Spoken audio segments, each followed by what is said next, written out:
Jesus reveals why you can't feel God anymore. Have you ever felt like the sky has gone silent? As if, no matter how much you prayed, cried out, sought with all your soul, everything remained exactly the same, empty, silent, distant. There are times when even those who deeply love God feel as if He has disappeared. And maybe that's exactly how you feel right now, as if the presence of God had been ripped away from you, without explanation. But what if I told you that Jesus reveals something to you today that most people have never understood?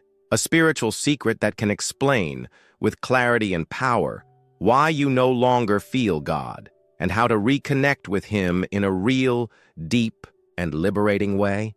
Imagine someone on their knees, praying in the dark, feeling like the words don't come through, that the heavens are bronze, and that the heart is so cold that even worship songs don't make sense. This scene, so common and at the same time so silent, has consumed thousands of hearts in secret. People who continue to smile on the outside, but on the inside carry a void that no religion has filled, no advice has resolved, and that no spiritual routine has managed to cure.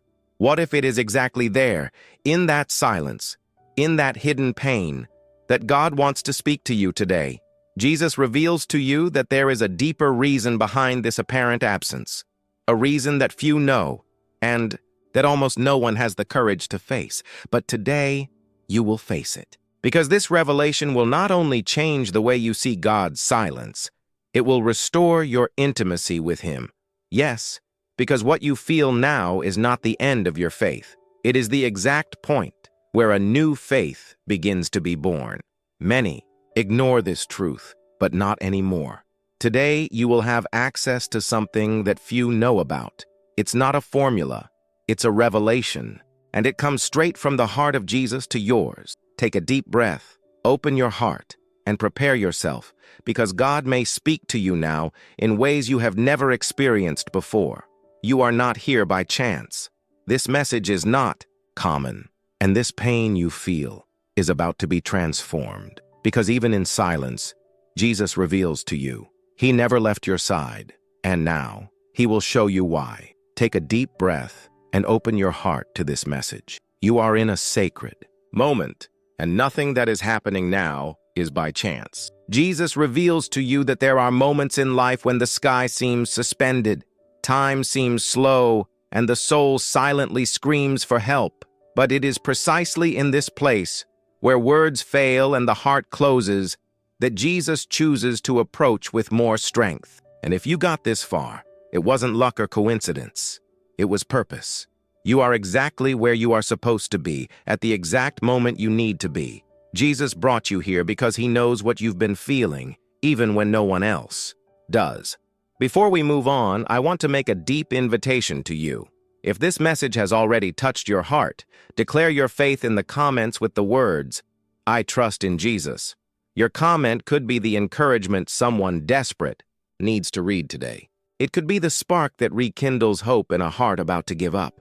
Share your faith, share your struggle, share your confidence. You never know who might be touched by your courage to believe even in the midst of silence. And if this message has spoken to you so far, hit the like button so that others can also be blessed. This simple gesture can bring this word to someone who is feeling just like you, lost, disconnected, thirsting for a sign that God is still near. Get ready, because what comes next may open your spiritual eyes in ways you've never experienced before. Jesus revealed something very important about this situation, and you need to hear it before leaving this video. The revelation hasn't been delivered yet, but it's about to be released. You are being prepared, spiritually aligned, to receive something that can change the way you feel about God. Allow yourself to feel. Allow yourself to believe again. You are not alone, and you are closer to the presence than you realize.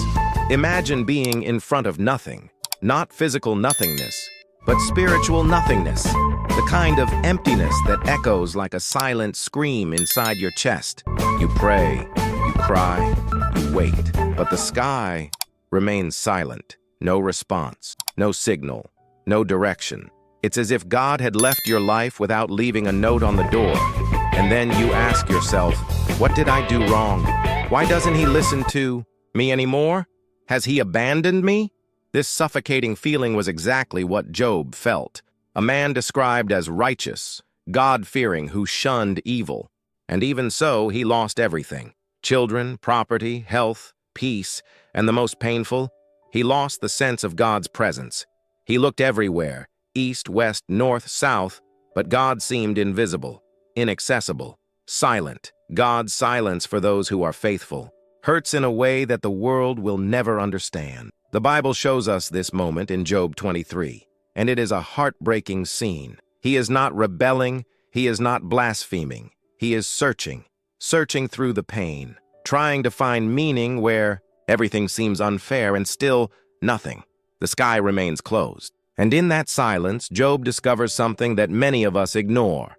But he knows the way I walk. Do you realize the weight of this? Even without seeing God, even without hearing him, Job recognizes he sees me. Even when you don't feel anything, God hasn't taken his eyes off you.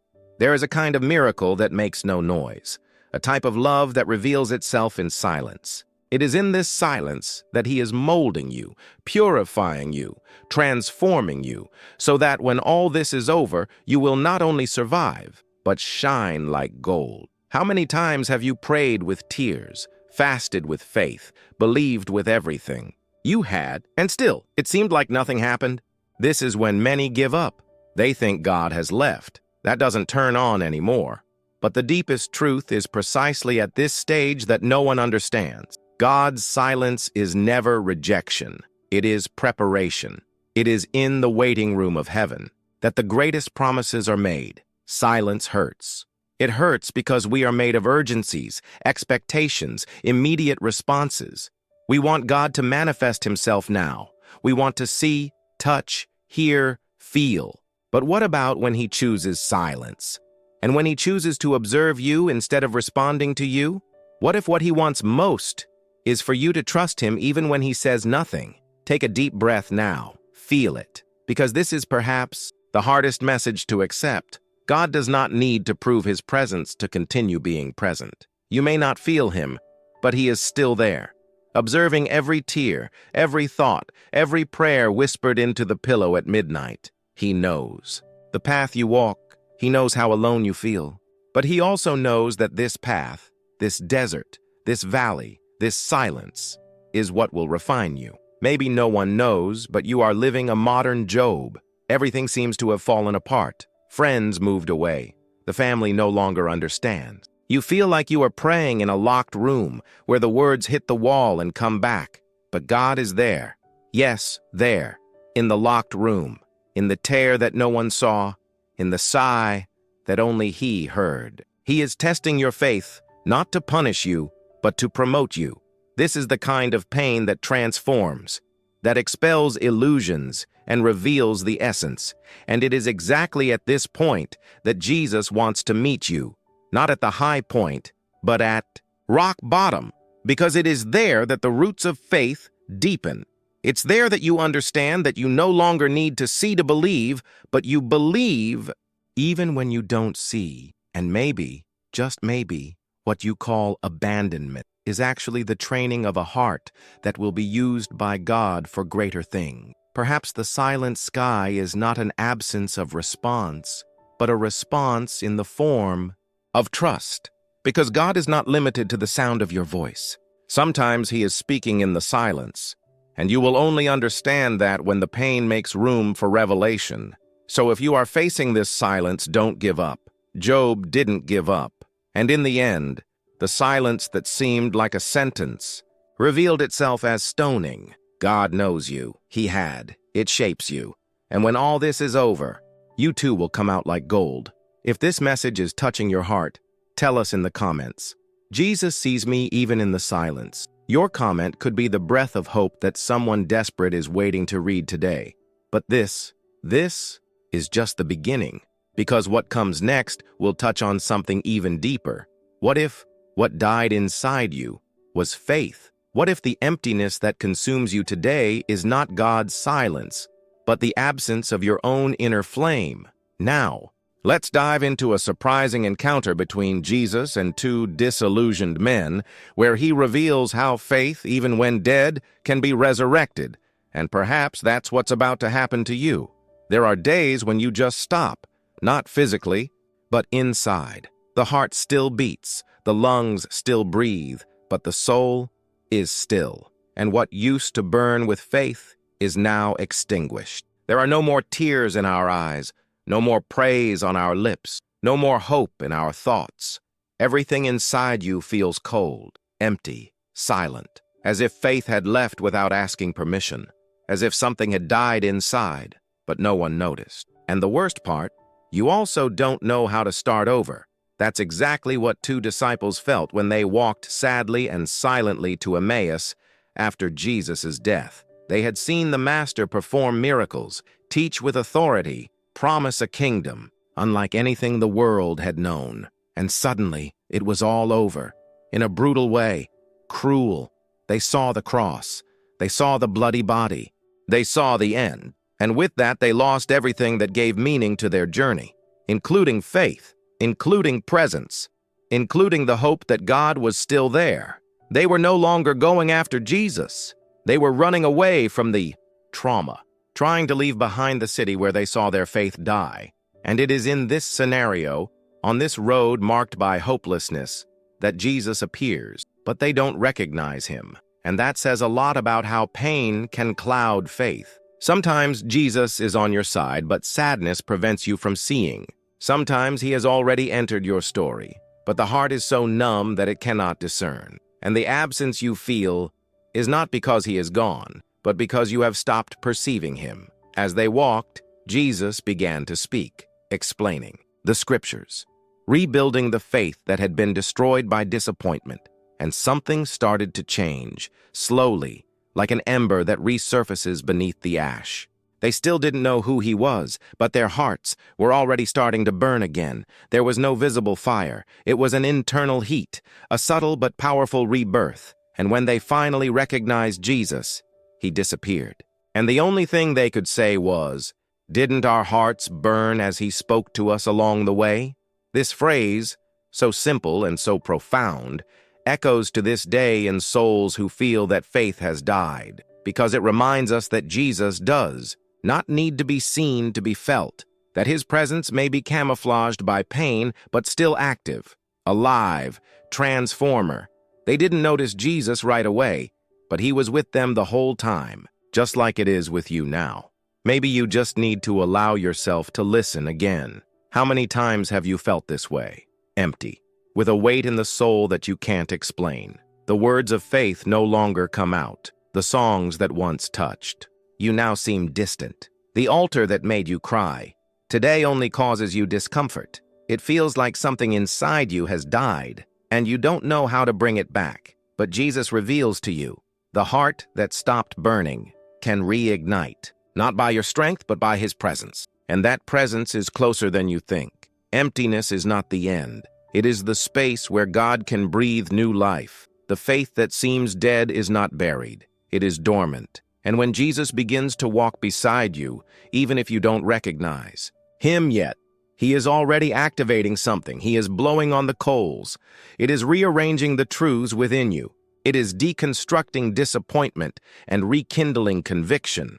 But this only happens along the way. Not stopped, not hidden, not running away, but walking, even without strength, even without knowing where you're going, because it is on the path that he reveals himself. And today you may need to do just that. Keep moving. Keep opening up. Continue allowing Jesus to speak, because it is in the middle of the conversation, in the middle of the dialogue, in the middle of the walk, that the heart burns again. It's when you open yourself to listening, even if you're not sure who is speaking, that faith finds space to be reborn. And if you pay attention now, you might notice something has already started to change inside you. Can you feel it? It's subtle, but it's there. A new sigh, a peace that wasn't there before, a timid desire to believe again. It's not euphoria. It's not noise. It's not a spectacle. It's presence. And where Jesus is, faith always lives again. Maybe your faith isn't dead, Maybe she's just waiting for you to walk with Jesus again. And he doesn't require you to understand everything. He just invites you to talk, to listen, to allow. Because faith does not come from seeing miracles. Faith comes from listening. And when you listen to Jesus, even what was dead inside you comes back to life. If this message spoke to your heart, comment, "Jesus, make my heart burn again." Your comment could be the sign that another empty heart was waiting to feel hope again. But there is something even more powerful is about to be revealed. Because even though faith has reignited, there is still a barrier that prevents many from getting closer to God. Tiredness. An exhaustion so profound that it silences even the voice of Jesus. And that's exactly what we're going to dive into now. The story of an exhausted man on the verge of collapse and the surprising way God restored him. Some pains don't scream. They accumulate, one over the other, day after day. They are like invisible weights placed on the shoulders of the soul until you can no longer move, think, or pray. It's not that you stopped believing, it's that you're too tired, so exhausted that he no longer knows how to look for God. Prayers are automatic, tears scarce. Praise becomes a distant echo of a time when you could still feel something. But now, everything inside you asks for a break. But this break, instead of relieving you, seems to move you further away from the presence of God. This is a silent but devastating pain, and that's exactly what Elijah felt. A man who had just experienced one of the most extraordinary moments of his spiritual journey. Fire from heaven, confrontation against false prophets, victory in the face of a people who went astray. But soon after, he collapsed, ran away. He ran into the desert, and there, under a dry tree, he prayed a prayer. As raw as it was human, "Lord, take my life." There was no sin involved, no doubt, nor rebellion. There was exhaustion, an exhaustion that made him want to disappear. The Bible describes this scene with brutal simplicity, "And he lay down and slept." A short sentence, but it carries a whole world of pain. Elijah didn't want to listen to anyone else, not even God, not angels, not prophets. He wanted to erase, end the mission, leave the scene, because even the chosen ones run out. Even men and women who have faith, who preach, who pray, who believe, are broken. And sometimes, what breaks is not the enemy's attack, but the weight of responsibility, the pressure of appearing strong when inside everything has already collapsed. And it is at this point, in the depths of tiredness, that God reveals himself in an unexpected way. He does not correct Elijah. Don't confront him. It does not require faith. What he does is so simple it seems almost insignificant. He sends an angel, not with a sword, but with food, and touches him tenderly. And he says, "Get up and eat." God was not there to demand spiritual productivity. He was there to restore the human behind the prophet, because Jesus reveals it to you. There are times when heaven does not want you to pray harder, but to rest deeper. The voice of God in the desert was not a scream. It was taken care of. And maybe that's what you need right now. No more tasks, goals, or forced fasts, but rest, careful, reconnection with your own humanity. Rest is also spiritual. And ignoring this makes us vulnerable to collapse. Elijah slept, and God allowed it, because there are healings that only happen when you stop, when you surrender, when you admit, "Lord, I can't take it anymore." How many times have you tried to push faith with effort, thinking that only strength would keep you standing? How many times have you thought that resting was synonymous with weakness, that stopping would be a waste of time, that admitting tiredness was failing God? But what if I told you that what you were taught about resistance is incomplete? That God, before demanding your faith, wants to restore your emotional health, that the Holy Spirit also manifests itself in pauses, in breathing, in silence. Maybe you are exhausted, and deep down he believes that this is why he no longer feels God, as if he walked away because you stopped yielding. But no, God is not a boss waiting for performance. He is a father, and parents who love recognize when a child needs to be held before anything else. And here's the secret. What seems like separation is an invitation to rest. Be careful, starting over from the inside out. Elias received no new orders while he was on the ground. he received support, and only after he rested, ate, and was strengthened was he able to continue. Maybe that's what's missing on your spiritual journey, stopping to sleep under the juniper tree and allow God to reach you there, on the floor. Not nothing, in exhaustion, because the miracle in this case is not getting up quickly. It is to be deeply restored. Take a deep breath. Allow yourself to feel this message. Maybe it's the answer your body and soul were asking for without words. You don't need to be ashamed of being tired. He doesn't take you away from God. He's the gateway to a new touch of heaven. If this message is touching your heart, say in the comments, "Jesus, meet me in my tiredness."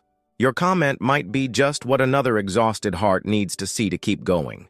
And here comes the most amazing part of this journey. Because what happens when you go back to praying with tears, but still heaven remains silent? When the crying becomes constant, but God seems mute? Now, let's go into the soul of a woman who prayed for years, unanswered, and discover what God was doing in the silence. There are times when the pain no longer fits within you. It runs through the eyes, floods the thoughts, and turns even prayers into laments. And still, nothing changes. You pray, you beg, you scream in silence, and the sky seems closed. The heart cries out, but the answer does not come. Time passes, tears dry, hope crumbles, and the question that no one hears echoes. Why hasn't God answered yet? When suffering becomes routine, even faith begins to feel like a burden. The altar, a cold floor, presence, a prolonged absence. And all that's left is to keep crying. This pain has a name, and it has a face. The face of Anna, a woman whose soul was torn apart. Year after year, she went up to the temple with the same prayer on her lips and the same emptiness in her belly, asking for a child. A simple request for those who saw other women generating, creating, smiling with their children on their laps. But for Anna, there was only silence, and more pain, and humiliation. Peninnah, the other wife, mocked her. Her husband himself, although he loved her, did not understand her anguish.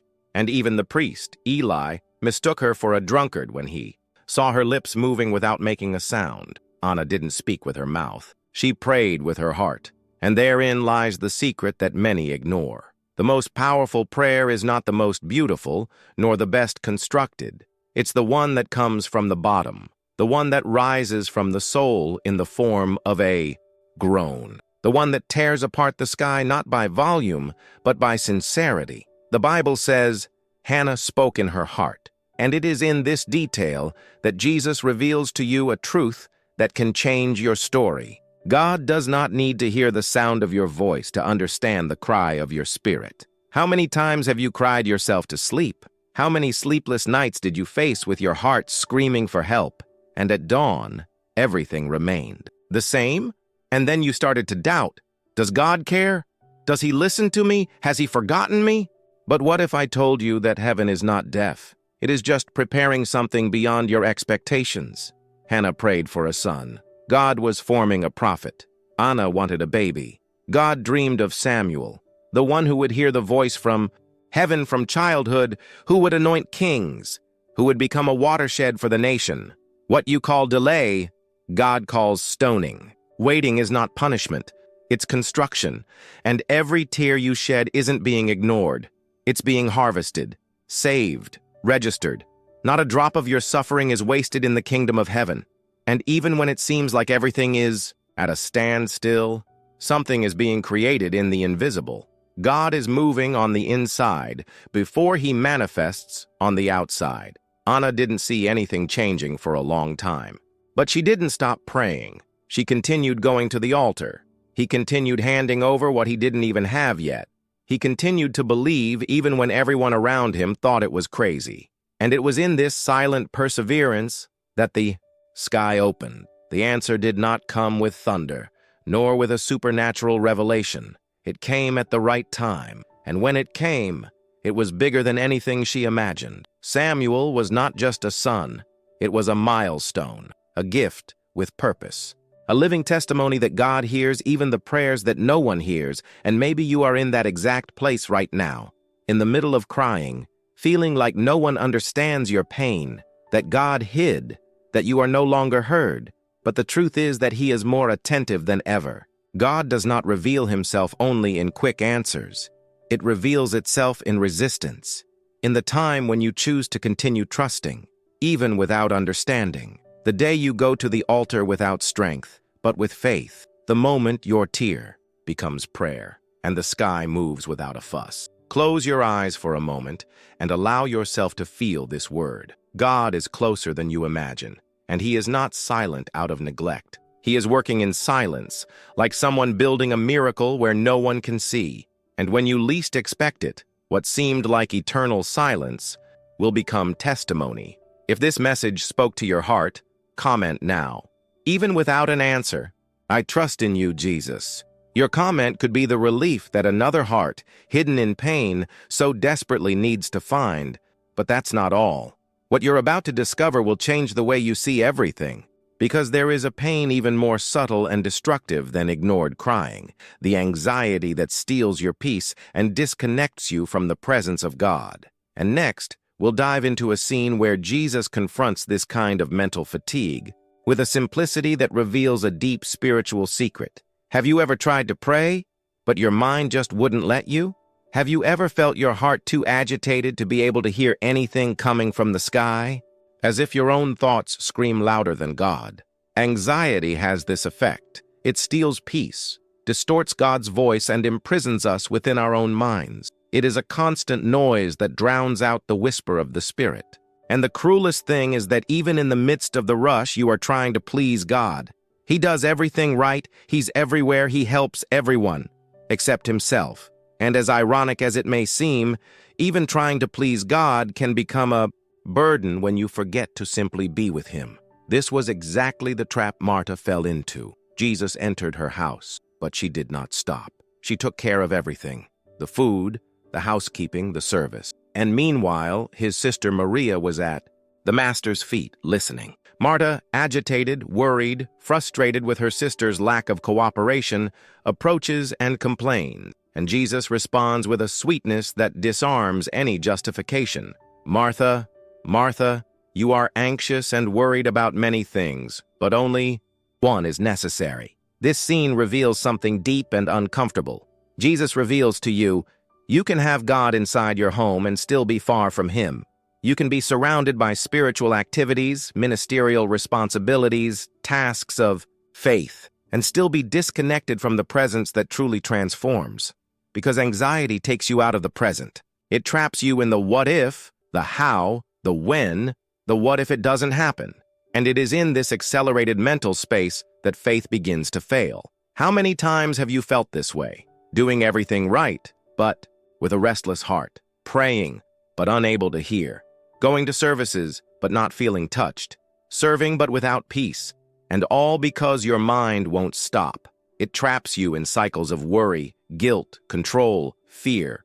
And each of these thoughts is like a wall that rises between you and God, not because He moves away, but because you can no longer feel that He is close. Mary did no more than Martha, did less, but He did what was necessary. She chose to be. He chose to stop. He chose to listen, and that was enough. Jesus did not value what was being done on the outside. He valued the space created inside. And perhaps what prevents you from feeling God today is not the lack of faith, but the excess of internal voices that occupy all the space where He wants to live. Spiritual anxiety is insidious because it disguises itself as zeal. You think you are being productive, responsible, dedicated, but deep down, He is trying to control what only faith could sustain. You are trying to carry what only the presence of God can keep standing. And while you try to handle everything, you become empty, until you realize that you no longer feel anything. Just weight, just noise, charge only. But what if I told you that the way back is not by doing more, but by stopping? That the reunion with God begins the moment you let go of the reins, take a deep breath and say, Lord, I'm here, that's all. Because God is not waiting for your performance, He is waiting for your presence. Martha thought Jesus needed her service. Mary knew that she was the one who needed His presence.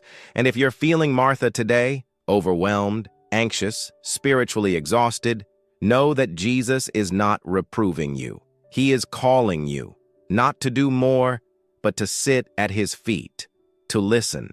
Again, to learn to breathe with peace in the middle of the storm. An agitated mind is not a punishment. It is a sign that you need to get back to the essentials, being with him before doing things for him. Take a deep breath now.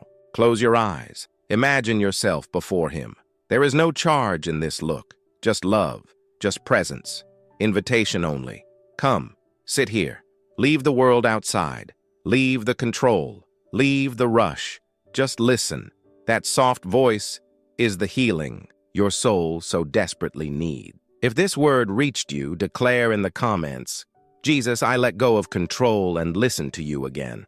Your comment may be exactly what someone anxious, on the verge of breaking down, is waiting for to feel understood and welcomed. If this message touched your heart, press the like button so that others can also be blessed.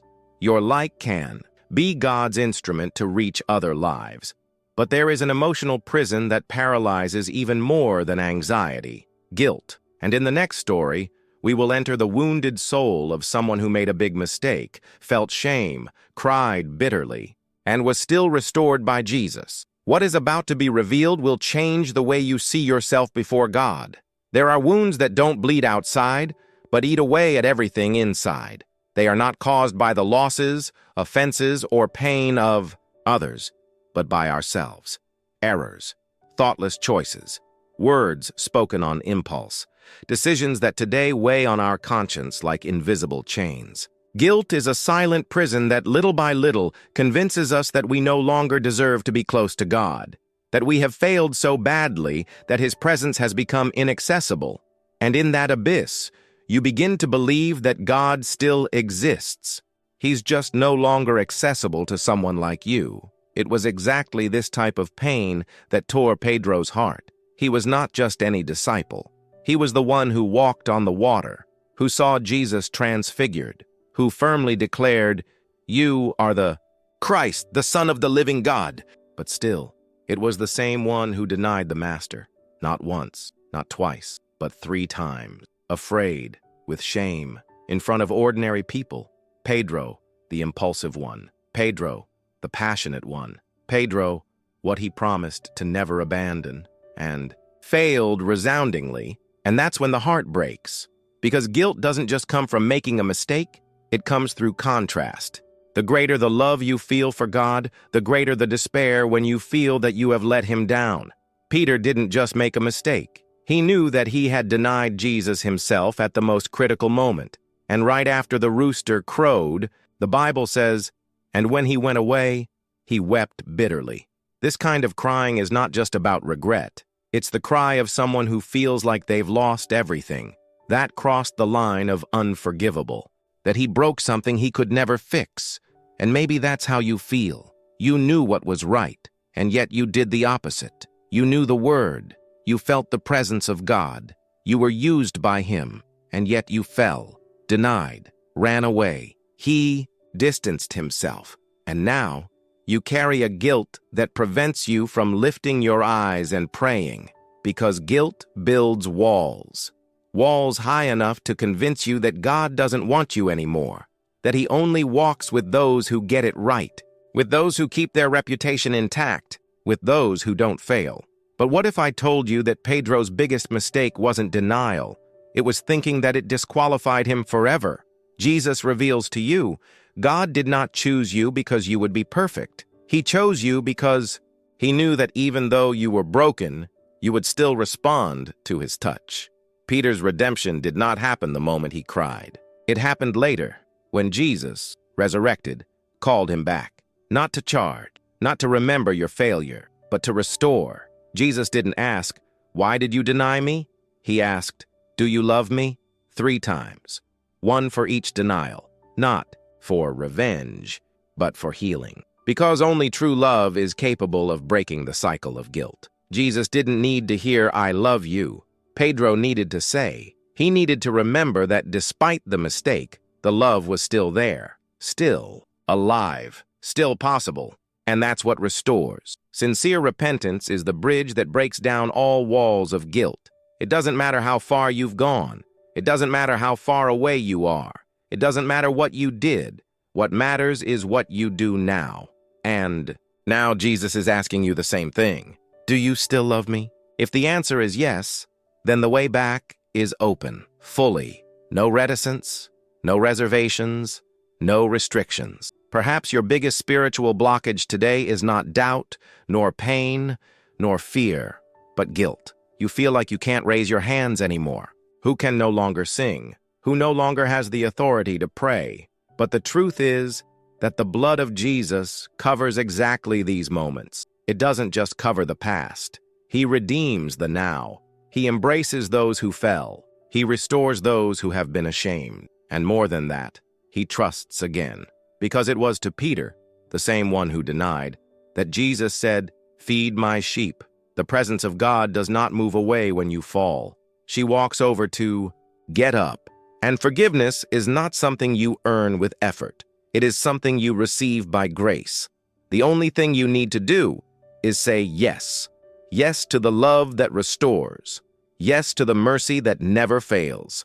Yes to the second chance you don't think you deserve, but is being offered now. If this message spoke to your soul, comment in faith, "Jesus, I accept your restoration." Your comment may break the cycle of guilt for someone who is watching, in silence, feeling like they have failed too much to be loved. And here comes the most surprising part of this journey. Because there is a pain even harder to face than guilt, the feeling of abandonment. Not because you made a mistake, but because everything fell apart around you. And you wonder, did God leave me alone? And it is exactly in this invisible solitude that the next story takes us, where the darkness of a cave reveals a divine presence that has never left your side. And when guilt is no longer the problem, and when have you cried, repented, prayed, hoped, believed, and yet everything around you remains empty? The room seems bigger, the silence thicker, and the sky seems locked. You look at the Bible, but the words are no more than your eyes. He closes his eyes to pray, but he feels like no one is listening. The feeling of spiritual abandonment does not arise from a mistake, but from a prolonged lack of answers. It's the kind of pain that slowly eats away because it doesn't scream. It's silent. It sucks away faith, taking away the flavor of songs, the strength of prayers, the direction of steps. And then comes the thought, has God left me? David, the man after God's own heart, had exactly this feeling. A warrior, a psalmist, someone who danced before the Ark of the Covenant, who defeated giants, who spoke to God in verses and tears. And yet, at a certain point in his life, he hides in a cave. It wasn't just a physical cave. It was an emotional, spiritual cave. He was being chased, yes. But what consumed him was not the fear of his enemies. It was the idea that God was no longer with him, that maybe the favor was over, that, for some reason, the sky had fallen silent. And there, in the darkness of that refuge, David writes one of the most anguished cries in the Bible. "How long, Lord? Will you forget me forever? How long will you hide your face from me? How?" Many of us have said this in other words. "Sir, where are you? Why don't you answer me? Do you still see me?" Spiritual abandonment is not felt when everything is fine. He appears in the midst of pain, when we most need to hear something, and nothing comes. No words, no signal, no relief. And the soul begins to sink into a quagmire of destructive thoughts. Doubt whispers, "You are alone." And this lie, told many times, begins to seem true. Jesus reveals it to you. The abandonment you feel is not the absence of God. It is part of the path he allows to make you more intimate with his presence. It seems like a contradiction, but it isn't. It is in the caves of life that we learn to know God not by what he does, but by who he is. David discovered there that true faith is not measured by the number of answered prayers, but by the persistence of loving God even when everything is silent. Because faith is not expecting to feel. Faith is continuing even without feeling it. Faith is remaining when there is no more light. Faith is singing in the cave. It's writing psalms when everything falls apart. It's choosing to believe that He is still there, even when everything screams otherwise. If you have felt that God has abandoned you, listen to this with your heart. God is closer than ever. The proof is not in the emotion, but in the existence of this message reaching you now, because He sees you, He hears you, and even if you don't realize it, He is acting. Not in the time you want, but in the time that will save you, in the time that will rebuild you. Because some answers come with words, others with processes, and there are processes that need silence, because in silence, the internal noises are exhausted, and the soul begins to hear what the heart already knew. I never left you. David left the cave, not because the enemies disappeared, but because something inside him was resurrected. The trust, the certainty, the reminder that God never fails, even when it takes time. And when you come out of your cave, it won't be the same. You will come out stronger, more sensitive to presence, closer to the essence, because in felt abandonment, you will find presence revealed. Jesus reveals to you. God is not far away. He is silently building what will change your story forever. If this word touched the emptiness of your heart, comment now.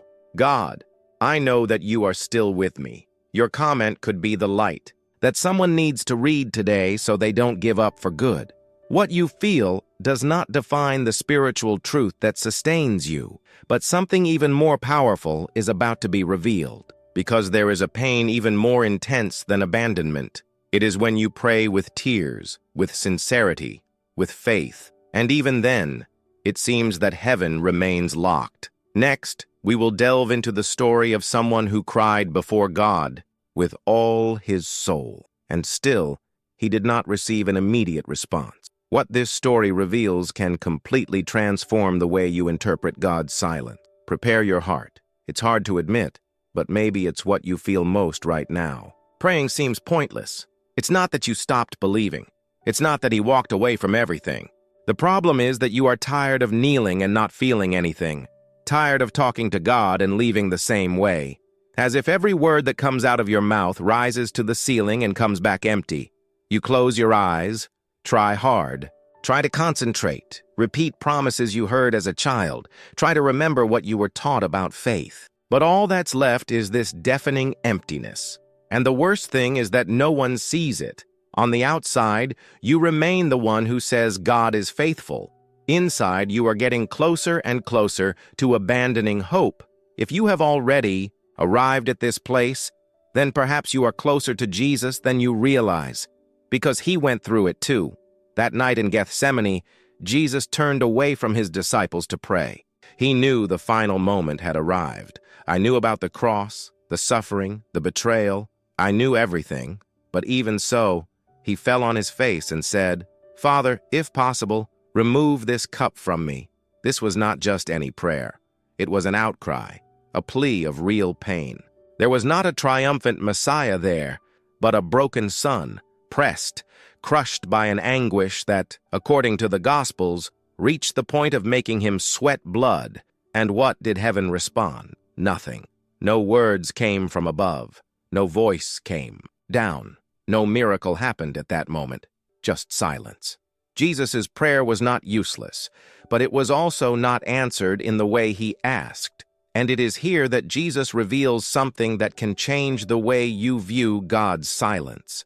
God does not always respond by changing the circumstance. Often, He responds by strengthening you to endure what comes. And this is not absence. This is active presence in the form of resistance. Jesus' prayer didn't bring deliverance. It brought courage. It didn't bring shortcuts. It brought firmness. And it was exactly this invisible force that took Him to the cross and then to the resurrection. Have you ever wondered how many times your prayers have been answered not with a change in the world around you, but with a change within you? How many times have you survived what you thought you couldn't handle? How many times have you risen up again, even without understanding how? The fact that I am still standing, that I am still searching for this answer, that I am still listening to this message, is already proof that God has never stopped acting. Jesus reveals to you, praying is not about feeling, it is about remaining. And the most powerful prayer is not the one that makes us cry, but the one that sustains us when we are dry inside. Gethsemane teaches us that even the Son of God faced the silence of heaven. So why do you think you wouldn't go through this too? The difference is that Jesus knew the purpose of silence. He knew that the cross would be the path to glory. I knew that pain was not the end, but the portal to something eternal. And when you start to see prayer from this angle, everything changes. You stop looking for sensations and start looking for presence. Stop asking for escape and start asking for strength. Because sometimes the greatest miracle isn't God changing everything on the outside. It's Him keeping you whole on the inside. If today you are in that place where praying seems useless, take a deep breath now and listen carefully. God heard every word, even the ones you couldn't say. Even your silence was heard. Because praying is more than talking. It's placing yourself before Him vulnerable, fragile, tired, and still choosing to trust. It doesn't matter if you don't feel anything. True faith begins when emotion ends. And that's exactly where the heavens move invisibly, preparing a result that you'll only understand later. Write in the comments now. Even without feeling it, I trust. Because your silent faith could be the cry of hope someone needs to read right now. And make no mistake, God is present, even when everything seems absent. But what you're about to hear will challenge what you've always been taught about suffering. Because there are pains that settle not in the body, but in the mind. Anxiety, confusion, restlessness. And when thoughts become labyrinths, how can we find the presence of God in the midst of the mental storm? In the next dive, we go to the heart of a biblical story that reveals a hidden truth, a truth that can bring relief to those trapped inside their own heads. And when your biggest enemy is not outside, but inside you, when the war you fight every day is silent, invisible, and lives in your own thoughts, when your body is present, but your mind lives in a dark place, full of voices that scream lies disguised as logic, it is exactly here, in the silent chaos of mental and spiritual confusion, that many lose the ability to feel God. And it's not for lack of faith. It's because when thoughts become labyrinths, even light seems suspicious. If you've ever felt this way, lost in yourself, unable to trust your own feelings, know that even God's chosen ones have experienced this. And there's a story in the Bible that might reveal something you've never been told about. Paul, the apostle to the Gentiles, the man who saw Jesus with his own eyes on the road to Damascus, carried a pain that would not go away. He called this pain a thorn in the flesh, something that hurt him inside, that limited him, that prevented him from feeling full. Paul prayed 3 times for God to free him from that torment, and God responded. But the answer was not it was a phrase that echoes to this day in confused and tired souls. My grace is sufficient for you. It is here that Jesus reveals something that confronts what many people think about faith and suffering. Not all pain is to be removed. Some pains are to be transformed into dependence.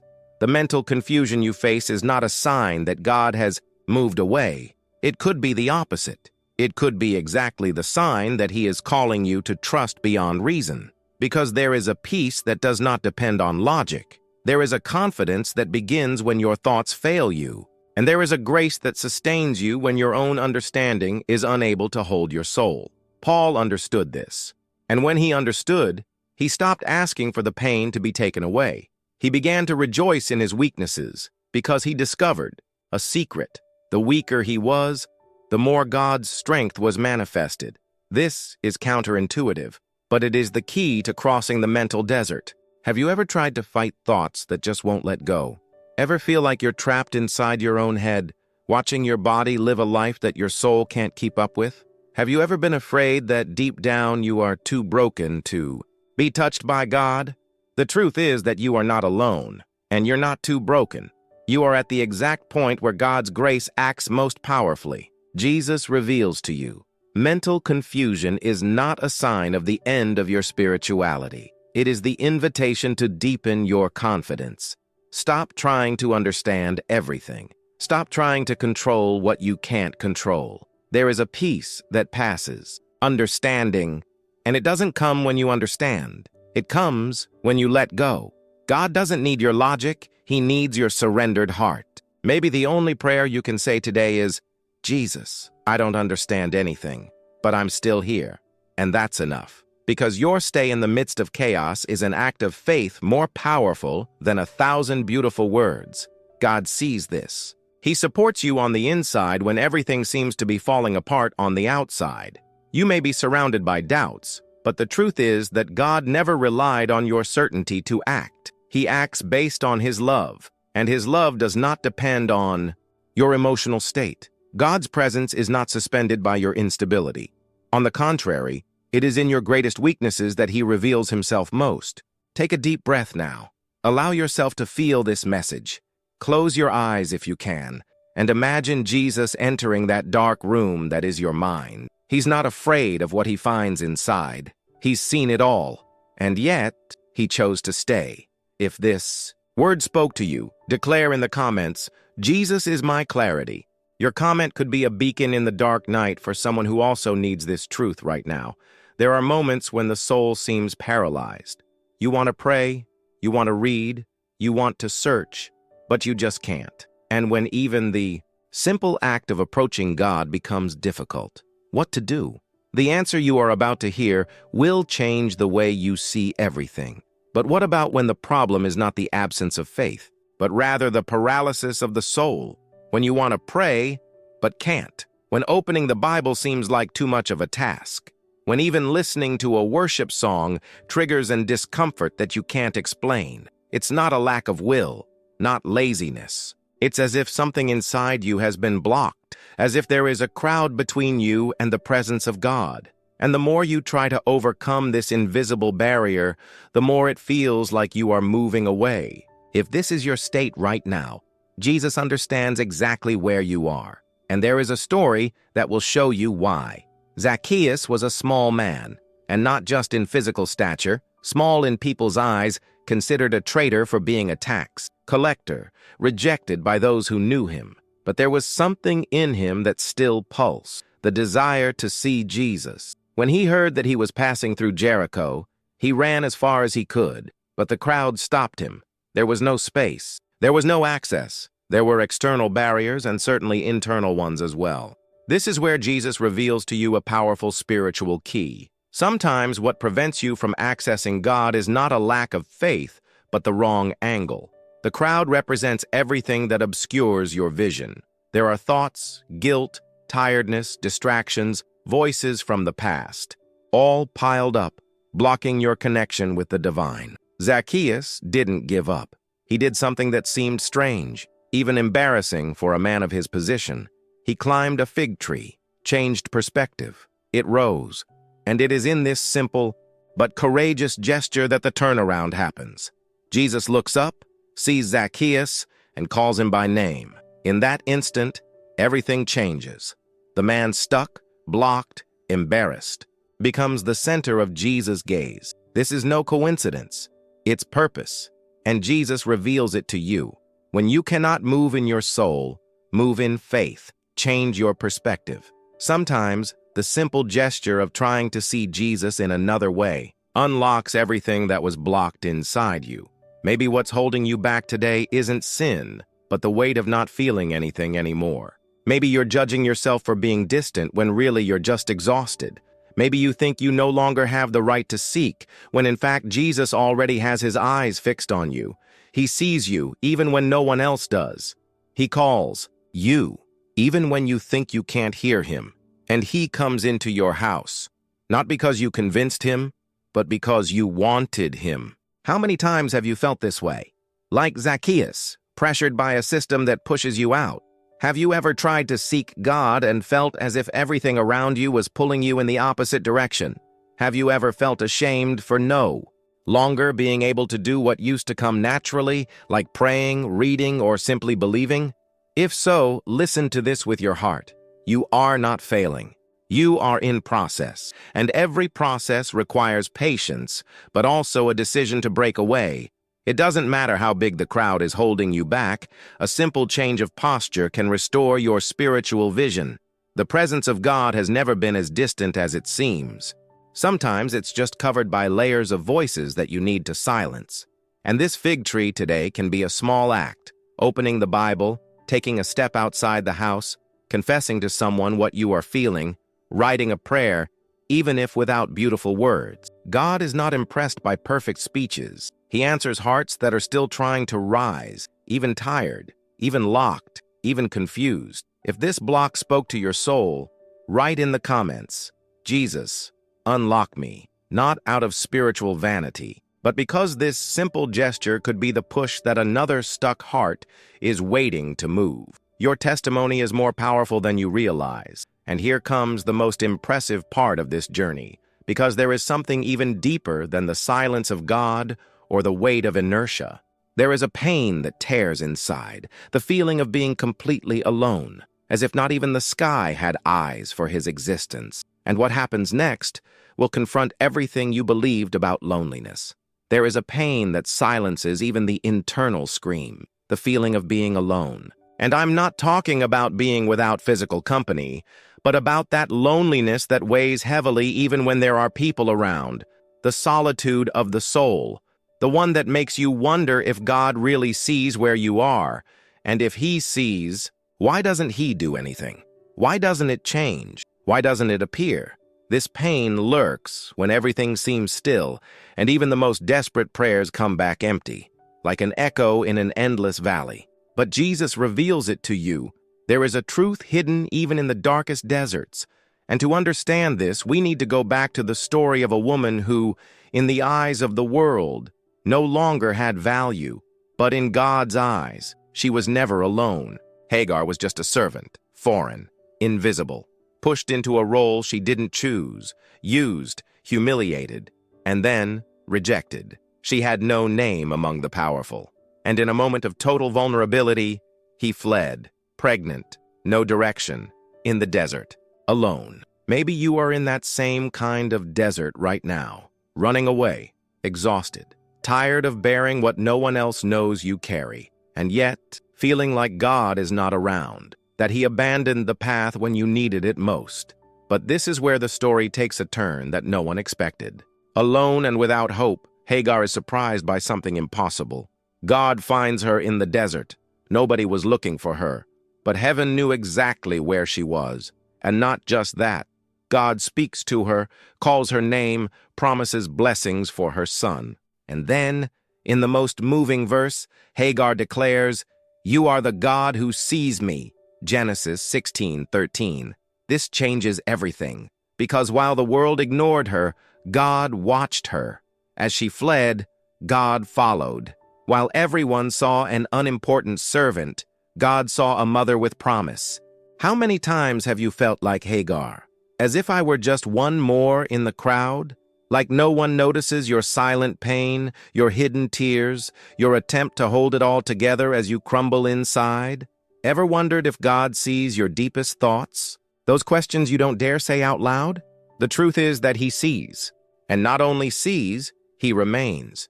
Even when you think there is no one, even when you feel worthless, without strength, without purpose, Jesus reveals to you, the presence of God does not depend on your position. It is linked to your existence, and you, simply by existing, are already worthy of his gaze. Spiritual loneliness is an invisible prison. She whispers lies, feeds doubt, freezes the heart. But you need to know, there is a God who walks into the desert, not to judge you, but to see you, to listen to you, to restore you, and more than that, to give meaning to your path back, because he doesn't just find Hagar, he sends her back with purpose. He reverses shame into destiny. What seemed like the end was just the place where everything started again. And perhaps today, in your place of solitude, God is about to transform the cave of pain into the stage of promise. Close your eyes, take a deep breath, and ask yourself honestly, have I allowed myself to believe that no one cares about me anymore? If the answer is yes, then this message is from you. Because no one can erase what God sees. He sees you now. See your struggles. See your sleepless nights. See the fear you try to hide with automatic smiles. And he also sees the silent desire to be found again. You are not alone. Never was. The desert is the place where the eyes of heaven turn most closely. And today, Jesus reveals to you, I am the God who sees you. If this word touched your heart, comment now.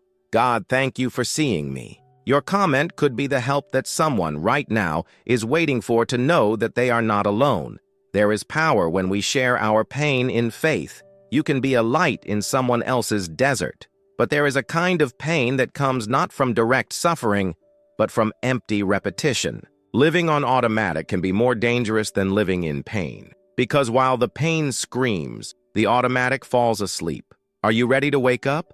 What if the greatest separation from God is not caused by tragedy, but by routine? What if the real reason you no longer feel His presence is that you have stopped feeling anything, even though you continue to do everything right? Go to church, pray before meals, listen to praise, but all this without impact. No brokenness, no tears, without that feeling that God is there, right there, by your side. This silent disconnection does not scream like the pain of loss, but consumes with the slowness of a heart that has forgotten what it is to beat for something eternal. Jesus reveals to you, it's not that you moved away with your feet, it's that your soul fell asleep while everything continued normal. This is exactly what happened to the prodigal son before his visible fall. Most only remember the moment he walks away, spends everything, and ends up among the pigs. But there is something earlier, more subtle and even more dangerous. The moment in which he lived automatically inside his father's house. He had everything, but he didn't see it. He was loved, but he didn't feel it. He lived where God was the center, but he no longer lived as a son. This is the usual trap. The mind continues to say, I believe, but the heart no longer burns. The words come out, but without weight. Life spins, but without direction. And then, in an extreme moment, the son finds himself far away, dirty, empty, and something happens. One phrase changes everything.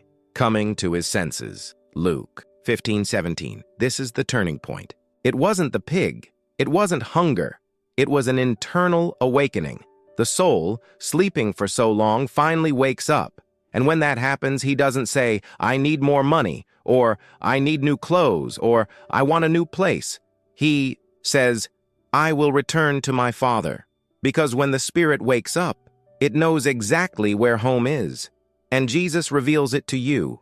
Even when you live without purpose, He continues to wait for your awakening. The house is still standing. Father is still on the porch. Have you ever found yourself saying prayers that seem robotic? Have you ever noticed that you are reading the Bible but not retaining anything? Have you ever entered a service and left, the same as if the Holy Spirit had spoken to everyone but you? It's not coldness. It's drowsiness of the soul. And the Spirit of God is, right now, trying to wake you up. Because living on automatic may even maintain your reputation, but it kills your intimacy with God. And the most dangerous thing is that we don't always feel how disconnected we are. It's like sleeping with your eyes open. You seem to be awake, but inside, it's far away, very far away. The good news is that there is no distance that Jesus will not cross to wake up the one He loves. The twist that many don't notice in the parable of the prodigal son is that the father sees the son when he is still far away. In other words, the father was watching, every day, waiting. He didn't give up. He wasn't offended. He didn't get tired, just waited. And just like that father, our God is also watching you now, even if you are slogging through a lifeless routine. And He is not expecting perfection. You are expecting sincerity, a simple, Dad, I want to feel again. Because it is at the moment of coming to your senses that the miracle begins. Take a deep breath now and think, do you live or just repeat? Do your prayers still shake your heart? Or are they just words you learned to say? God misses His essence. From the time when you cried out of love and not out of fear, when His presence shook you inside, when praise broke down your defenses, and even if all this seems distant, it is not lost, because Jesus reveals it to you. There is a way back home, even when your feet have not yet moved. All it takes is for the soul to awaken. If this message made your soul tremble, if you realize that you have been living on automatic, write in the comments, Lord, awaken me. Your comment could be the prayer that wakes up another soul who has also forgotten the path. You don't have to go on like this. God doesn't want you to just survive. He called you to live and live abundantly. But there is an even deeper pain that lurks when you forget who you are. Because when suffering lasts too long, it starts to shape your identity. And what comes next will challenge everything you believed about who you have become. What if I told you that what stops you from feeling God is not the weight of pain, but the fact that you have begun to see yourself through it? What if the problem isn't just what hurt you, but what you came to believe about yourself after the hurt? Jesus reveals to you there is something even more dangerous than suffering. It is allowing suffering to define who you are, because there is a huge difference between carrying a pain and becoming the pain. And many today are living exactly like this, as if pain were the only possible truth about themselves. Imagine this scene: a hunched-over woman, the body bent by time, by days that never brought relief. 18 years trapped in an image, the image of someone who no longer looks up, from someone who lives looking at the ground, as if the sky were no longer for her. This woman has no name in the account in Luke 13, because when suffering drags on for so long, identity is diluted. She was no longer known as a daughter, a sister, a friend. It was the hunched woman. The problem renamed her. The illness became the signature of his existence, and perhaps, without realizing it, you are living the same way. He no longer sees himself as someone free. He no longer believes he can be cured. You've gotten used to the weight of pain in your soul, and the saddest thing is that this happens slowly, imperceptibly. First is the trauma, then silence, and then, one day, you look in the mirror, and you no longer recognize yourself. The hunched-over woman could have given up on everything, but something in her still searched. She went to the synagogue. She went where Jesus was, even without knowing it, even without expecting it. Something inside her wasn't dead, and it is in this detail that everything changes, because Jesus reveals it to you. Even when you forget who you are, he never forgets who you were created to be. What happens next is chilling. Jesus sees her, and before he even touches it, he says, "Woman, you are free from your illness."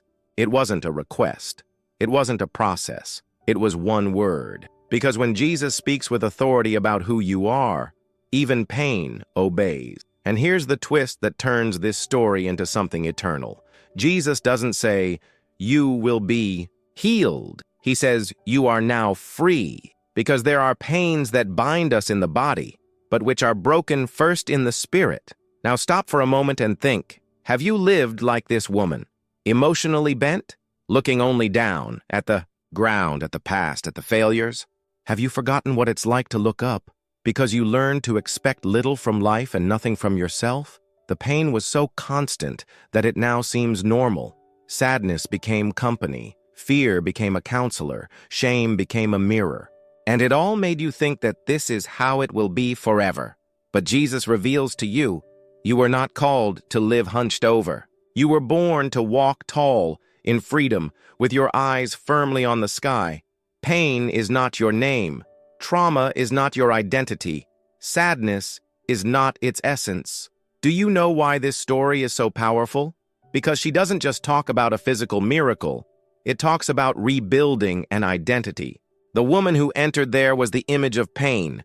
The one who came out was recognized as the daughter of Abraham. Jesus reinstates her. He returns her to where she belongs. He rebuilds dignity. And that's what he wants to do with you today. Because while the world tries to define you by your falls, your mistakes, your wounds, heaven recognizes you for your eternal value. It doesn't matter how long you've been in this condition. It could have been 18 years, 18 months, or 18 days. When Jesus declares you are free, everything inside you begins to straighten out. Can you see how silent pain can be more destructive than the screams of a crisis? You can be serving in church, taking care of your family, working hard, and still be emotionally bent, afraid to lift my head, ashamed to dream again, because one day someone hurt you, because a diagnosis paralyzed you, because life has taught you to expect the worst. But Jesus reveals to you, the time has come to get up. The healing has already begun the moment you allowed this message to enter your heart. And even if there are still tears in your eyes, it is possible to cry standing up. If you are reading this and something inside you is shaking, if some part of your soul is screaming, "It's me," then write in the comments, "Jesus, help me remember who I am." Your comment could be the cry of faith that will awaken another person who has also forgotten their identity. Maybe someone needs to read your statement to believe their own, because there are people who don't know, but are experiencing the same pain as you. And when you take a stand, you also heal. If this message touched your heart, press the like button so that others can also be blessed. This isn't just a click, it's an act of faith, a seed of restoration that can reach those who no longer know how to ask for help. But it's not over yet. What comes now is even more delicate territory, because there are pains that are not born from old wounds, but from violent internal conflicts, emotional storms that never seem to cease, and what you're about to discover will change the way you see everything. What if the biggest fight wasn't against what's outside, but against what's happening inside you? What if what stops you from feeling God was not sin, routine, not even the absence of faith, but an internal storm that you no longer know how to control? Jesus reveals to you, there are battles that no one sees, but that consume you completely. And just because you're standing doesn't mean everything is okay. Often, behind a smile, there is a heart sinking in despair, and behind everything is under control, there is a soul screaming in silence. The disciples were with Jesus in the boat. They followed him. They listened to him. They trusted him. But still, they were surprised by a storm so violent that the only certainty they had was that they would die. And the most distressing detail of this episode is that, at the height of the panic, Jesus was sleeping. Yes, the Savior was there, but silent, present, but apparently inactive. And isn't that exactly how many of us feel? In the midst of the emotional chaos, the anxiety exploding inside the chest, the confused thoughts, the agitated soul, and God seems silent. You pray, cry, try to keep faith, but the mind gives you no respite. It's like the waves are inside you, and try as you might, you can't find peace. The emotional storm is the most silent and dangerous, because she doesn't appear in the exams. It doesn't translate into words. It just isolates you. It makes you think that no one would understand. And little by little, you start to move away from everything, from people, from dreams, and especially from the presence. Because when everything inside you is at war, the spiritual world seems inaccessible. But Jesus reveals something to you that can turn this key now. God's silence in the storm is not indifference, it's dominance. Because what makes us despair, for him, is still under control. And the proof of this is in the next scene. Jesus gets up, not in a hurry, not afraid, but with authority. And he does not rebuke the wind first. He speaks to the disciples. Why are you so afraid? Do you still have no faith? This question is like a bolt of lightning that rips through the dark night, because it exposes what the storm revealed, fear. And perhaps what stops you from feeling God is not his absence, but the fear that the pain has ignited inside. Fear of not being able to handle it, fear of failing again, fear of losing yourself. And this fear has echoed within you like constant thunder. But here comes the turning point. Jesus then turns to the sea and says, "Be still. Be still." And immediately there was a bonanza. The waters calmed down, and hearts too. Have you ever thought that the same Jesus who calmed the sea outside today wants to calm what is destroying you inside? He still has authority over the waves of the soul. He still knows exactly what to say when you run out of words. He is not frightened by the intensity of your pain. Don't be surprised by the chaos of your thoughts. On the contrary, it is in the midst of this confusion that he manifests himself as the Prince of Peace. Jesus reveals it to you. The sea can scream, the wind can blow, but no storm is greater than his voice. And here's the truth no one told you. You can be at the center of God's will and still face storms, because the presence of Jesus in the boat does not eliminate the wind, but it guarantees that the boat will not sink. What changes everything is not the absence of the crisis, but the presence of Christ. And that presence is with you now, even if you don't feel it, even if everything seems out of order, even if the mind is too loud to hear. He is, and He will speak. Now close your eyes for a moment. Take a deep breath. Imagine Jesus looking you in the eye and saying, "Calm down, I'm here." Let these words sink into your soul, because when you hear that voice, something changes inside you. Even though the world is still the same, you are no longer the same. The peace that passes all understanding begins as a whisper and turns into shelter. If this word spoke directly to your heart, write in the comments, "Jesus calmed the storm within me." This comment can be more than a sentence. It can be an outcry, a cry for help, an act of faith. And maybe by writing this, you will also free up a word for someone who is falling apart inside. Sometimes your faith can be the breath someone else needs to keep going. If this message touched your heart, press the like button so that others can also be blessed. It's not just about having fun. It's about spreading peace where there is trouble. May this gesture reach hearts hidden behind silent storms. There are moments when everything seems under control, until you start to sink. And the way Jesus responds to this will forever change the way you understand your fragility. And when fear does not come from outside, but is born within faith itself, when what paralyzes you is not the storm, but the moment when you, even looking at Jesus, begin to sink, Jesus reveals it to you. There are times when you are not far from God, but you are close enough to see Him, and yet you feel like you are sinking. And perhaps this is the deepest pain. When you have experienced the presence, you have experienced miracles, you have had intense moments with God, but even so, your faith breaks along the way. That's exactly what happened to Pedro. And what this story carries could change everything you understand about spiritual falls. Imagine the scene. The winds were against. The boat was thrown from one side to the other. The disciples were in a panic. And, in the middle of the dark night, they see someone walking on the water. Fear mixes with faith. Hope clashes with dread. Until Jesus says, "It's me, don't be afraid." And at that moment, something unlikely happens. Peter makes a bold request. "If it's you, let me come to you." And Jesus responds, "Come." Just that. No explanation, no guarantee, just an invitation. And Pedro goes. But you know what's most impressive?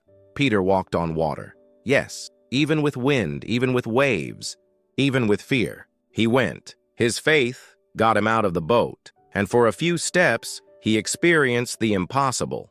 But then, he felt the wind. He saw the strength of the sea. And even though he had his eyes on Jesus, he began to sink. This is the deepest point of this story, because sometimes you're doing everything right. He's praying, you are searching, you are walking by faith, but fear enters. And without realizing it, you start to sink into what you were previously overcoming. How many times has this happened to you? You're off to a good start, excited, full of faith, but all it took was one bad news, one criticism, a delay in a promise, an unresolved memory, and everything fell apart. Faith turned to panic, hope turned to anxiety, and the connection with God seemed to evaporate. Do you know what is most cruel about this process? The guilt. Because you start to accuse yourself, how can I be sinking when Jesus is there? What's wrong with me? Why isn't my faith enough? Jesus reveals to you, the problem was never that fear entered, but let Him take His eyes off him. And here comes the turning point that can restore your soul now. Pedro sank. But before he reached bottom, he cried out, "Lord, save me." And immediately, I repeat, immediately, Jesus reached out and caught him. He didn't wait for Peter to understand, repent, or pray a perfect prayer. He did not condemn Peter for doubting. He didn't let him drown to learn a lesson. He reached out mid-fall. At the exact moment Pedro screamed for help. That's grace. This is mercy. This is love without conditions. You need to hear this. Jesus doesn't walk away when you fail. He approaches. The fall does not cancel the call. Fear does not nullify faith. Weakness does not diminish presence. On the contrary, It is precisely in this place, in the midst of sinking, that Jesus reveals himself as the one who never lets go of your hand. Jesus reveals to you, it is not how much you believe that saves you, it's who you believe in. Because even when your faith wavers, his faithfulness remains intact. Take a deep breath. Allow yourself to feel this truth sinking into your heart. You may be sinking, but he is still holding your hand. The wind may still blow. The mind may still be confused, but his hand is still outstretched. And that changes everything. Because as long as you can still say, Lord, save me, there is still hope. There is still redemption. There's still a way back to the surface. If this word found you in a moment of fall, write in the comments, Jesus, hold my hand. Because maybe that's the cry heaven is waiting to hear. And maybe your confession will be the strength that someone else will find to not give up today. Your comment could be the outstretched hand of Jesus in someone's life right now. If this message touched your heart, press the like button so that others can also be blessed. Your gesture can reach someone who is exactly where you once were, or where you are now. Each click could be an echo of God's hand saying, I'm still here. But what comes now will hit an even more delicate area, the one where you can no longer pray, sing, or speak, when your soul is silent, and you feel like you have lost your voice before God. What does he do when our cry becomes silence? But what about when the soul wants to scream, but can no longer find sound? When the heart weighs so much that not even prayer comes out, and the silence, which before was just a sign of waiting, now becomes an echo of internal loneliness? Jesus reveals to you, there is a type of spiritual pain that cannot be expressed in words, a pain that silences, that isolates, that locks the voice inside. And this was exactly the moment lived by Zechariah, the priest who spent his entire life serving God. And in an instant, he found himself speechless before the promise. This silence wasn't just physical, it was symbolic, it was spiritual. And maybe today, you are living it too. An inner muteness, an emptiness that steals even the desire to talk to God. Zechariah was a man of integrity, someone who knew the word, who prayed, who did everything right. But still, there was an ancient unanswered prayer, a deep desire that seemed forgotten by God. He and his wife Isabel were sterile, and the years went by, and the belly was still empty, and the promise seemed increasingly impossible. Until on an ordinary day, doing what he always did, Zechariah was chosen by Lot to enter the Lord's sanctuary. He entered with routine and left with a miracle. The angel appeared and said, Your prayer has been heard. Sounds like good news, right? But what comes next reveals something profound. Zacharias did not believe. He didn't believe it. The pain of years without response made him doubt even when he saw the angel. He could no longer speak like someone full of faith. My mouth was dry from waiting so long. The heart hardened with so much frustration. And then he went silent, literally. I couldn't express it anymore. Not joy, no doubt, nor worship, nothing, just silence. And maybe today you are like this. I change inside, silently broken. No strength to pray, no desire to sing, no words to explain how you feel.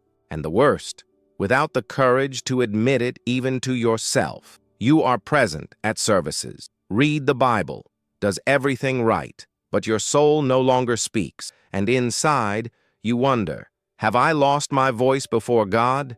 Jesus reveals to you, silence is not a sign of withdrawal. It is the ground where God works when the word fails. Because even when Zechariah couldn't speak, God continued to act. The promise was being fulfilled. In Elizabeth's womb, John the Baptist was already being formed. And even without words, Zechariah was at the center of God's will. Sometimes heaven silences your voice to teach your heart to listen. Because while you think God is distant, he is generating something invisible, deep, eternal. Do you know what is most beautiful about this story? It's just that Zechariah's silence had a deadline. The muteness did not last forever. When the boy was born and everyone expected him to repeat his father's name, Zechariah wrote, "His name will be John." And at that exact moment, his mouth opened, his voice returned, and he began to praise God. Jesus reveals to you, your voice is not lost. It is being prepared for a new song. If you feel like you've lost your spiritual voice, know this. God doesn't need your sound to understand your soul. He reads thoughts. He interprets tears. He listens to the silence, and he will restore your expression at the right time. There is a specific moment where what silenced you will become the reason for your praise, and the name of your pain will be renamed a miracle. Close your eyes for a moment and imagine. What would you say to God if you could say everything without fear? What is your silenced heart trying to scream in silence? Perhaps it is time to allow Jesus to read your silence as prayer, because he understands, he sees, he acts. If this message spoke directly to your silent heart, comment, Jesus, hear what? I can't even say. This simple comment could be the expression that frees not only your voice, but also the heart of someone who needs to see that they are not alone on this journey. But that's not all. What comes next may confront a feeling you've hidden for too long. What if pain wasn't the worst enemy, but waiting? What if frustration over what never arrived was slowly undermining your faith? Get ready. What you are about to discover will change the way you view God's timing. But what do you do when time passes and nothing happens? When prayers become an echo and promises seem like a distant dream? What if the wait drags on so long that it starts to hurt more than the pain itself? Jesus reveals to you that there is something sacred about waiting, but few can see what he is doing behind the apparent silence. Because when everything seems late, in fact, it may just be maturing. And no one understood this better than Abraham. Abraham received a bold, almost absurd promise. At an advanced age, God told him that he would be the father of a great nation. But time passed. 1 year, 5, 10, 20, and Sarah's womb remained silent. No signal, no evidence, no guarantee, just the memory of a promise that little by little seemed to fade with age. He already had gray hair, tired hands, and a heart worn out from waiting so long. And at times, perhaps he also asked himself, did I get it wrong? Was this promise really meant for me? Maybe you are also there, like Abraham, living in a gap between I promise and behold, it has arrived. And this break is not easy, because waiting tests your faith, your identity, your patience, your limits. Sometimes it even tests your love for God, because when he promises and nothing happens, the heart begins to doubt. You pray, you serve, you obey, but you keep waiting. What to do when what you dream about most doesn't arrive? When everyone around you moves forward and you're still stuck in the same spot on the road? Jesus reveals to you that waiting is not a delay. It is a preparation, because he doesn't deliver promises to just anyone. It forms the character of those who will carry them. Abraham's waiting was not punishment. It was stoning. And that same polishing is shaping your soul into something that goes far beyond what you imagine. What seemed like delay was protection. What seemed like absence was construction. Romans 4:20 says, he did not waver at the promise of God through unbelief, but was strengthened in faith, giving glory to God. This is too powerful, because even without seeing anything, Abraham chose to believe. He chose to worship. He chose not to give up. And this faith was what moved God's heart. When everything said it's over, he said, I still believe. Do you have the courage to do this today? To declare faith even in the midst of frustration? To believe that God has not forgotten you, even if everything says otherwise? Waiting has purpose. And sometimes it lasts longer than we would like, because God is preparing not only the blessing, but also your heart for it. Jesus does not abandon you when you are late. He walks with you in them. God's silence is not a negative. It's a sacred pause where he works where you don't see. If you have been waiting a long time, don't think that God ignored you. He's just preparing something that will justify every tear, every doubt, every unanswered night. Close your eyes now and think. What have you been waiting for so long that you can no longer dream about it? What promise seems to have expired in your heart? Today, Jesus reveals to you that all is not lost. The promise lives on, even if you don't see it. Because what God starts, He always finishes. If this message deeply touched your soul, tired of waiting, write in the comments, "Lord, I still believe." Your comment can be the silent testimony that awakens hope in those who are on the verge of giving up. And if that word touched your heart, press the like button so that others can also be blessed. Your click could be the push someone needs to not let go of God's hand. And what comes next will shake the foundations of what you think is dead inside you. Because what if I told you that what you buried emotionally, Jesus still wants to be resurrected? Get ready. The story of Lazarus will reveal a truth that can change the way you view your own spiritual grief. What you are about to discover will transform your pain into resurrection. Some pains don't scream. They settle in silently and slowly erase everything inside. Have you ever felt like something inside you just died? As if the glow of faith had gone out, as if the spirit was in mourning. It's not just sadness. It's a feeling that God's presence has been absent with something precious. And the worst thing is, when you don't even know what exactly died, just feel the emptiness. Jesus reveals to you that this type of pain has a name: spiritual grief. And the story of Lazarus shows that even when everything seems definitively lost, Jesus still calls for what is dead inside you. The scene begins with heavy silence. Lazarus was sick, and even though he knew it, Jesus took 2 days to go to him. When he finally arrived, he found not an illness, but a grave. 4 days. Smell of death. Hope defeated by time. Mary and Martha were broken, not just because of death, but because of the feeling of abandonment. If the Lord had been here, our brother would not have died. Their pain was not just the absence of Lazarus, but the absence of God at the moment they needed it most. How many times does this phrase echo within us? If God had been with me, this wouldn't have happened. Maybe you have buried your faith, your dreams, your purity, your passion for God.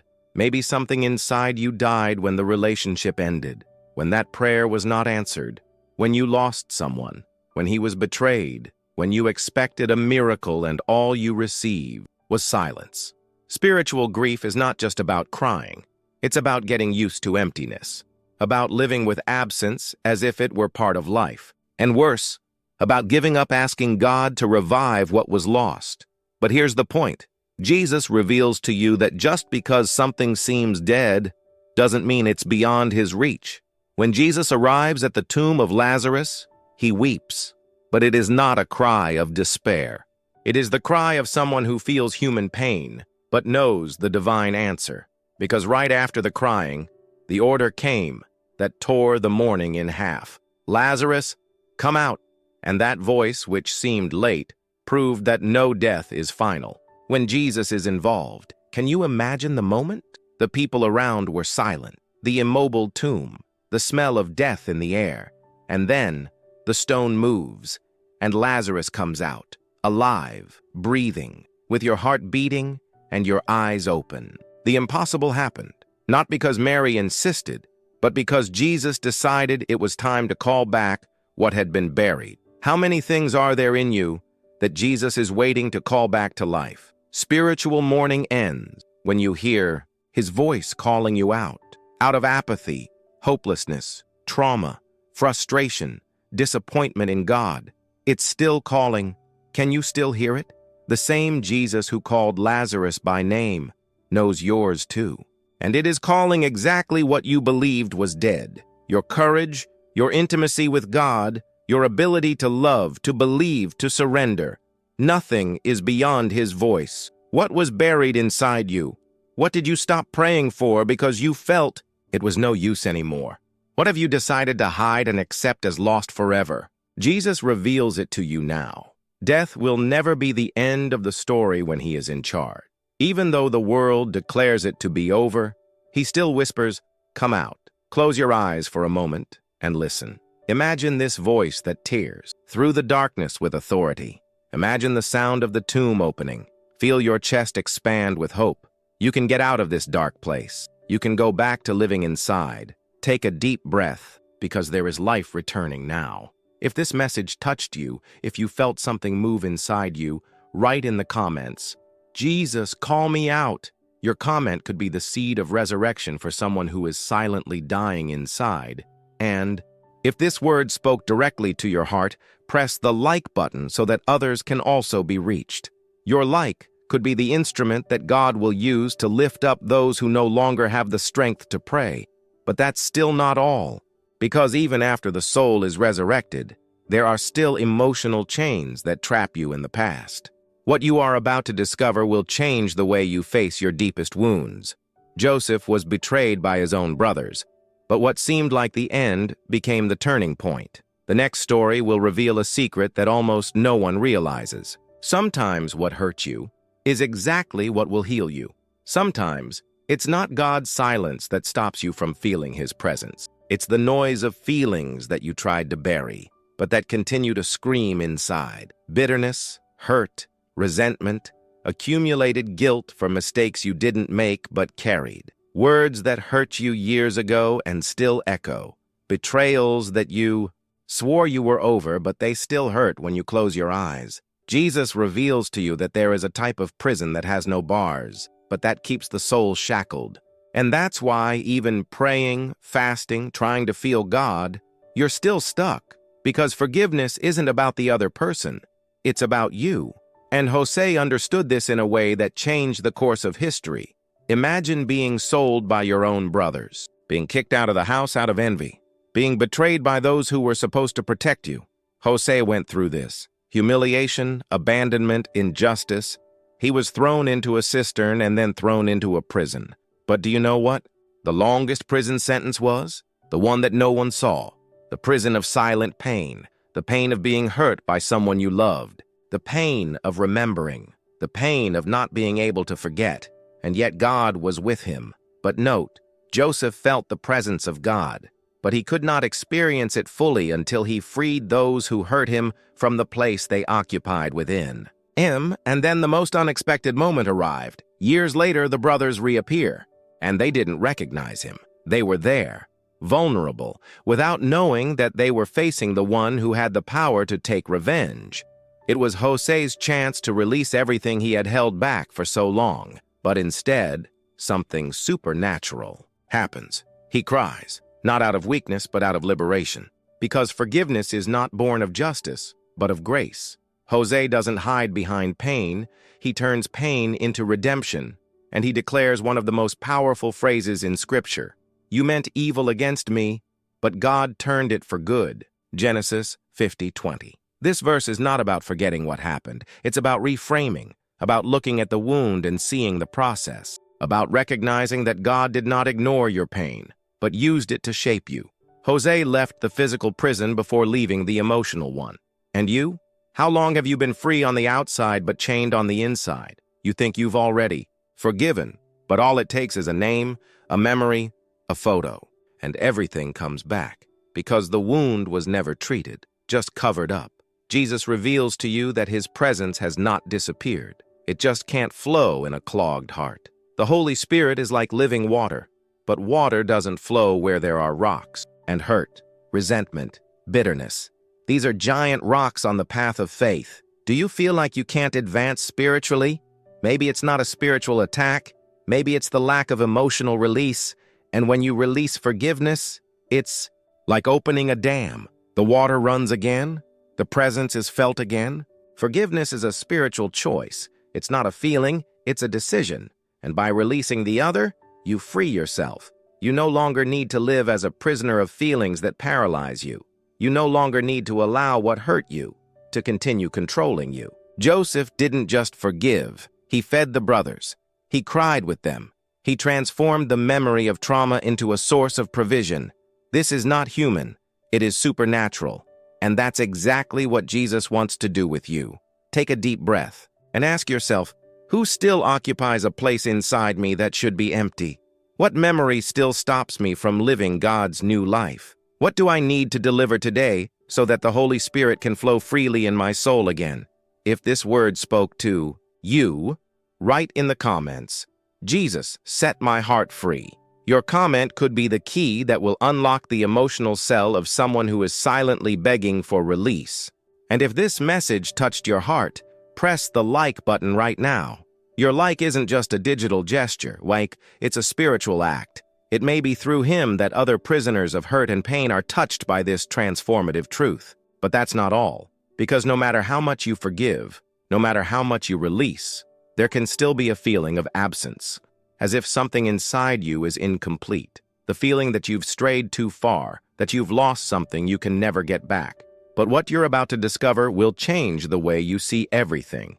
Because even after so many losses, even after so many mistakes, Jesus reveals something extraordinary to you. The presence of God never stopped seeking you.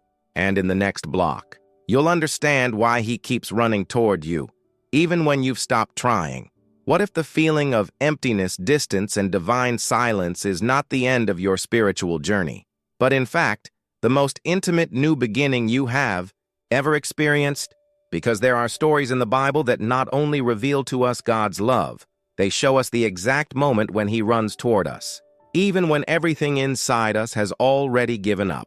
Jesus reveals to you what you are about to feel will change the way you understand the presence of God. It was the end of the line. He was covered in dust, his feet were sore from walking, his stomach was churning with hunger, his heart was crushed by shame.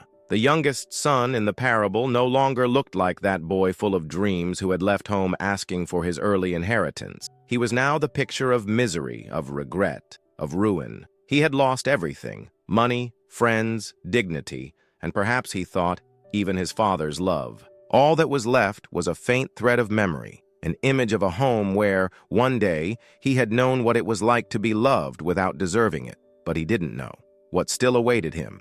Luke 15:20 says, "And he arose and went to his father. And while he was still a long way off, his father saw him, and being moved with compassion, he ran and fell on his neck and kissed him." This scene is not just a pretty story. It is the exact answer to the silent cry that lives within so many who today can no longer feel God. The truth is, sometimes the pain you carry doesn't just come from life. It comes from the impression that God is no longer there, as if the presence that once filled you was now erased. But Jesus reveals to you, not all silence is absence, and not all separation comes from the Father. This son's story is not about rebellion. It's about a broken heart that no longer feels worthy of returning home. Maybe you see yourself in it, dirty inside, disconnected, tired of pretending. Perhaps you have already prayed prayers in which you felt like you were speaking into the void. You tried to come back, but the shame pulled you back. Maybe you believed that you failed God to the point that he gave up on you. But there is something in this story that changes everything. The father saw his son from afar. This means that every day he waited. He watched the path. He never looked away. He never turned his back. Do you know why you can no longer feel God? Maybe because you're trying to come back with slow steps, like someone asking for permission to be accepted. But the Father's love does not wait for steps. He runs. He anticipates. When you are still, far away, he is already on the move. He doesn't expect you to be perfect. He waits for you back. How many times have you said, "I can't pray like I used to," or "I don't feel anything anymore when I read the Word"?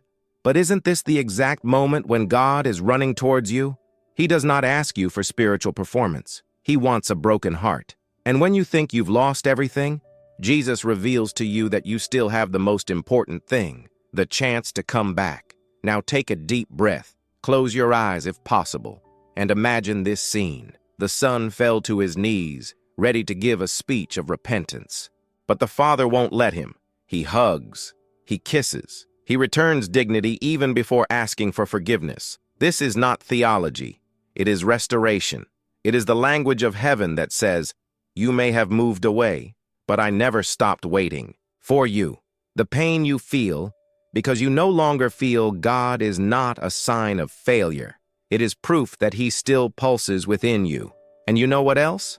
This longing for his presence is already his presence calling you back. Jesus reveals to you that the greatest miracle is not when you feel the presence of God in a spectacular way. It's when, in the midst of your emotional desert, you discover that he is still there, silent but present, invisible but real, quiet but full of love for you. And when the son returned, the Father ordered a banquet to be prepared. He put a ring on his finger, sandals on his feet, and a new tunic. What does this show us? May God not only take you back, He restores you. It gives you back what you thought you lost forever: identity, purpose, and dignity. So maybe the reason you can't feel God anymore is because He doesn't want you to just feel Him. He wants you to know Him, not out of emotion, but out of revelation. Jesus reveals to you that the presence of God does not depend on your spiritual performance. It is revealed when you have the courage to take the first step back, even in fear, even in ruins. The question now is, are you willing to take this step? Even if it's slow, even with tears in your eyes, even if you don't know what awaits you. Because I promise you, on the other side of that path, there is a Father who is running, and He runs not out of anger, but out of love, not to charge you, but to rescue you.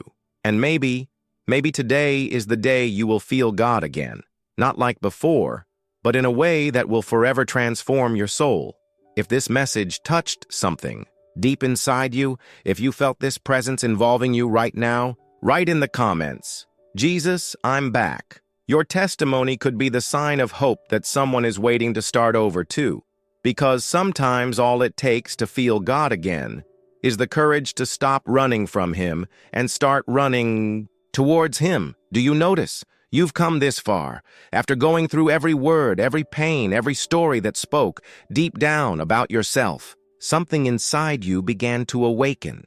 Because the truth is this: if you've gotten to this point, it's because God is working in your life. It doesn't matter if you felt it or not. The simple fact that you stayed until the end shows that your heart still responds to His voice, even if silent, even if hurt. And perhaps for the first time in a long time, you are feeling something that does not come from logic, but from spirit, a gentle but powerful presence, as if Jesus were now there by your side, hugging you like that father in the parable. The world may have told you that you have lost your way, that you no longer deserve to feel the presence of God. But Jesus reveals to you that He never stopped running towards you. Then take a deep breath. Feel this presence surrounding you. This peace that makes no sense to the world, but that calms the soul. What you heard today was not just a message. It was a calling, a call to return, to start over, to say, "Jesus, I'm here." Maybe you are still feeling the weight of guilt, abandonment, doubt, but Jesus did not call you to carry these burdens alone. He called you to be set free. Now, if you feel like something inside you has been touched, don't let it go. If you feel like that word went straight to your heart, it's because it did. So allow yourself to live what comes now, because it's time to pray. Take a deep breath once more. Silence everything around. Now it's just you and God. Close your eyes if you can, and repeat this prayer with me, even if in a low voice, even if with tears. Lord Jesus, I'm back. I know I walked away. I know I ignored you, even when my heart cried out for you. But today, I understood. I understood that, even when I didn't feel anything, the Lord was already waiting for me. I want to feel again. I want to reconnect. I want to hear your voice, even in the silence. Free me from fear, from guilt, from coldness. Hug me like that father in the parable. I'm here, and I don't want to run away anymore. Enter again my heart. Speak to me. Show me that I can still live in your presence even after everything. I give you what's left of me, and I ask you, rebuild with your love. If you said this prayer sincerely, something has already started to change within you. Even if I still can't explain it, liberation is not always explosive. Sometimes it happens in silence, when the weight begins to lift from the chest and the soul begins to breathe again. And you know what's most beautiful? This is still just the beginning, because what you will discover in the next video could be what was needed to complete your cure. Don't leave now. The video that appears on your screen will reveal the next step in this journey of restoration that God is beginning in your life. What comes next may be exactly what you need to completely free yourself from the pain that has kept you from feeling God again. Watch now. Don't postpone what can transform your soul today. If this message touched you, comment below, "I made it to the end," because your comment could be an inspiration to someone who is about to give up. Share this video with someone who, like you, needs to feel God again. Be the channel that brings relief, healing, and presence. And if you haven't subscribed to the channel yet, do so now. If this word helped you, return this moment of healing. Your registration is not just a click. It is a seed planted so that more lives can be reached. Because the more people are touched, the more heaven manifests itself on earth. And to remind you of what God is doing in your life today, I leave you with this powerful verse. He who began a good work in you will complete it until the day of Christ Jesus. Philippians 1:6, you are not alone, and it never will be again. Now, run to the next video, because your liberation has only begun, and what awaits you will be even deeper. Jesus reveals it to you, and he's not done with you yet.